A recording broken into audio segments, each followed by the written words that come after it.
Alright, so I'm starting off with a kilo of chicken that I have boned into 8 pieces, about 300 grams of yogurt, and about a teaspoon heaped of Kashmiri red chilli powder, a teaspoon of salt, half a teaspoon of garam masala, half a teaspoon of ginger powder, and half a teaspoon of turmeric. So I'll be adding all my dry spices and my yogurt to the chicken, and I'll mix it well.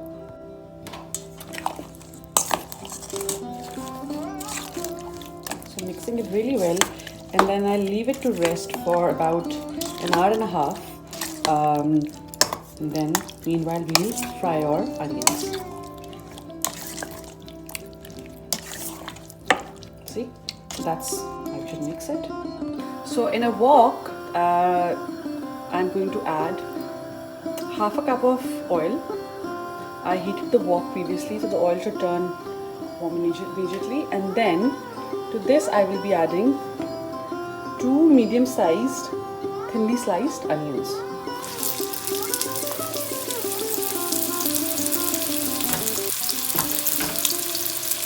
Now I'll fry the onions on high flame, and the intent is to make them a nice light golden.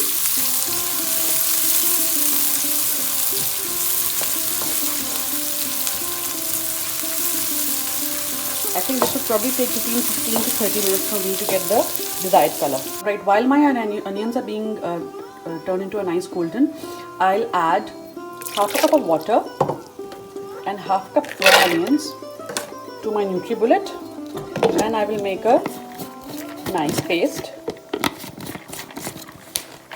to be added to the korma.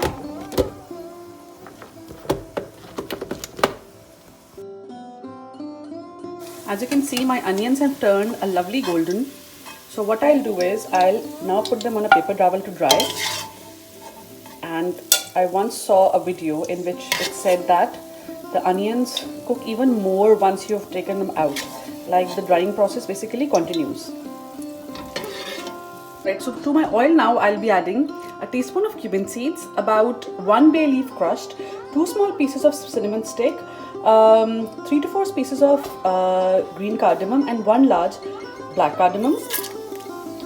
I'll sizzle the spices in, and then I'll add my chicken to it.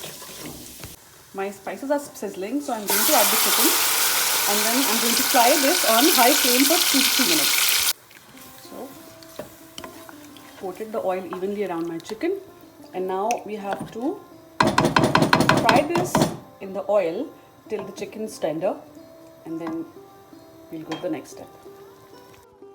Guys, I had covered my chicken with a lid, and I had lowered the fire for the last 15-20 minutes, and this is what the chicken looks like now. It's oozed out a lot of water, and that's a good thing because the chicken, bone-in chicken can take a bit time to cook, so this would be a nice way for chicken to cook its own water.